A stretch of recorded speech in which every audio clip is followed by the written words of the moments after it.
The Kryos Empire thrives in the deep freeze. Their civilization is built on worlds where the surface temperature sits at -120 degrees Celsius. For these silica-based beings, the rigid, slow-moving environment isn't a hardship. It's the only way they can maintain their crystalline structure. Into this absolute zero fortress walks Elara. She isn't encased in a thermal environmental suit or a mechanical life support rig. She is wearing a silk dress, walking through a room that should turn her into a frozen statue in a heartbeat. To understand the physics here, look at the thermal gradient. Elara represents a 36.5 degrees Celsius heat source plunged into a -120-degree void. That's a 150-degree difference. For the Kryos, her very presence is like a volcanic eruption happening inside their throne room. Elara's plan is to turn this physical mismatch into a strategic advantage. She intends to use her own biology to trigger a systemic collapse within the Kryos hierarchy, ending the war without firing a single shot. Survival in this universe isn't always about matching an enemy's strength. Sometimes it's about making your own existence so incompatible with their environment that their world begins to melt around you. The moment Elara enters, the throne room begins to fail.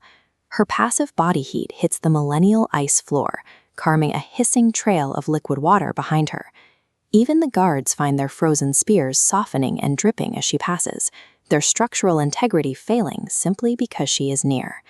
She creates a focal point that the Kryos, who are accustomed to seeing only rigid armored forms, cannot look away from. By exposing her skin to the freezing air, she highlights her biological difference, making her human warmth the undeniable center of the room. Because her skin is so much hotter than the ambient air, it creates a constant thermal distortion. These heat waves warp the space around her, making her appear as a shimmering, ethereal figure that the aliens can see but cannot understand. She catches the Emperor's gaze and performs a slow, methodical look, from his eyes, down his massive frame, and back up again. It is a silent declaration that she is the predator in this room, despite her size. Standing perfectly relaxed while their world liquefies around her shatters the Kryos' belief in their own physical power. She is introducing a biological threat they have no defense for. As Elara climbs the steps to the throne, the atmosphere changes. The air is no longer crisp and frozen. It is becoming heavy with the steam rising from her path. Look at this molecular interaction. To regulate her temperature, Elara's body begins to perspire, releasing organic compounds like vanillin into the air. In this ammonia-rich environment, these molecules vaporize and bond with the aliens' silica-based neural pathways. It forces their slow-moving nervous systems to fire at a frantic, unsustainable pace, resulting in a state of sensory overload. She weaponizes this reaction by controlling her attention. She holds the Emperor's gaze just long enough for his system to crave the warming chemical high. Then she deliberately looks away, withdrawing the very stimulus his body is now desperate to maintain. By making her presence a vanishing resource, she turns the Emperor's survival instinct against him. His fear of the heat is replaced by a biological obsession to possess it.